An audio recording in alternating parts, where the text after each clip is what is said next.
What's up, growth group leaders? I want to say hello and give you some quick updates, some things that I hope to just remember and continue to do.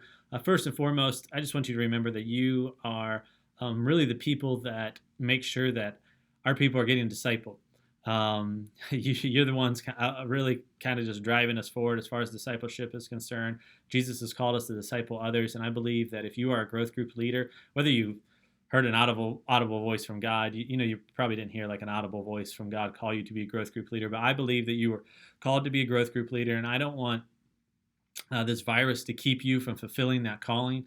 Like we have been telling people, the situation has changed right now in our culture and in our society because of this virus, but our mission hasn't changed. And our job is still to make sure that people come to know God. Our job is still to make sure that people know that they belong to the Lord and belong to His church. And so that's where you come in. I want to make sure that people continue to know that they belong to the Lord and that they are going to continue to grow and know the Lord. And so I want to encourage you really to do four things for sure, maybe the first two, and then strongly contemplate doing at least one of the other two things, basically steps 3 and step 4 that I'm putting this letter and that I'm going to explain to you.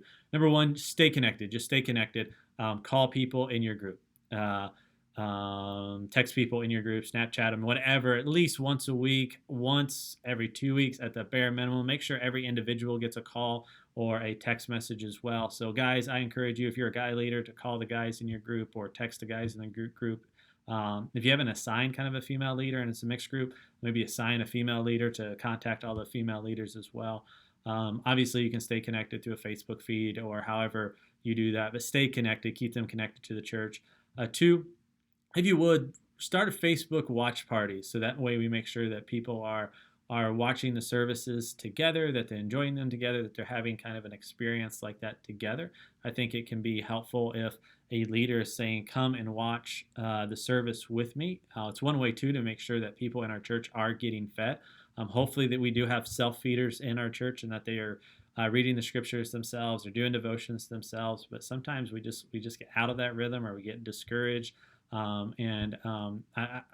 believe even just coming together there kind of as we would typically on a Sunday morning can be helpful to people. If you want to know how to start a Facebook watch party, I've linked it to this email. So you can click on the link, you can go there and explains how to do that. We are starting to pre-record most of our services. So those will be released at 9 a.m. on Sunday mornings on Facebook. So you can schedule that watch party for any time after 9 a.m. on Facebook. There. So that's available to you. Number 3, try to Zoom or Google Meets or however, FaceTime people in your group. Maybe have that meeting like once a week or once every 2 weeks. Potentially do that. I know that some people have found it impersonal. They found it too difficult and you just don't like it. And I get that. If your group will do that every once in a while, I think it can be helpful. You just may keep it shorter, keep it simpler. And kind of move on from there. So that's an avenue for you to kind of keep everybody connected and seeing everyone. And the fourth thing I want to challenge you to think about doing is think about starting a discipleship group. We are calling these discipleship groups or D groups. These are something that we were kind of going to launch in the fall. And what they are is they're smaller, small groups. They are what they sound like too. They are discipleship groups. They are groups of basically 5 or less people that are going to go through a very simple but very intense discipleship process.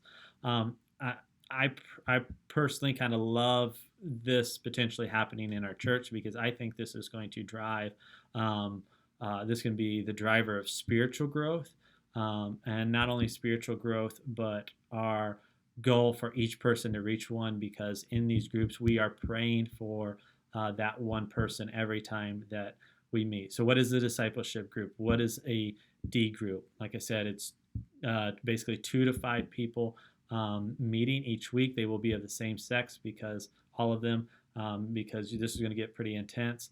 But it's really simple. You are going to challenge people to have a Bible reading plan. And then you're going to kind of go through that Bible reading plan together. I'll give you more instruction on this and do another video on this and give you, actually, you can see the attachments of what this actually is. So there'll be a Bible reading plan. There'll be an agenda that you'll go through during the meeting, just basically steps. The agenda kind of sounds super formal and stuff. But there's just, these are the questions you ask. These are the things you do. Very simple. Still's only going to last. It's going to maybe last an hour, 45 minutes. But you're going to go real. You're going to go real deep, and you're going to hold each other accountable. And I believe that a lot of sin is going to be overcome in this. And so really contemplate doing a D group. What I have discovered is like the men in my household, in my growth group don't really like doing just a big Zoom meeting with everybody. We don't show up with that, but I have gotten a few of them to get together for this discipleship group to do a D group because it's more focused, it's more intense.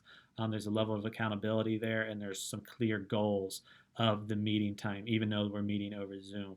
Ladies, I know some of our ladies have been looking for a way to have some more intimate discipleship and some closer discipleship going on and to build some deeper relationships. I think our D groups are the way to do it. And so if you're more interested in D groups, I want to make a separate video that you can click and go to that I've attached to my email here. And I've attached a kind of an outline for you to get started. But don't overcomplicate them. They're very simple, and I think it'd be a really good time to start them. So I hope all of you are well. Hope you were able to get through this video, read the email, and I hope to see you at some point. Hopefully we're able to get together.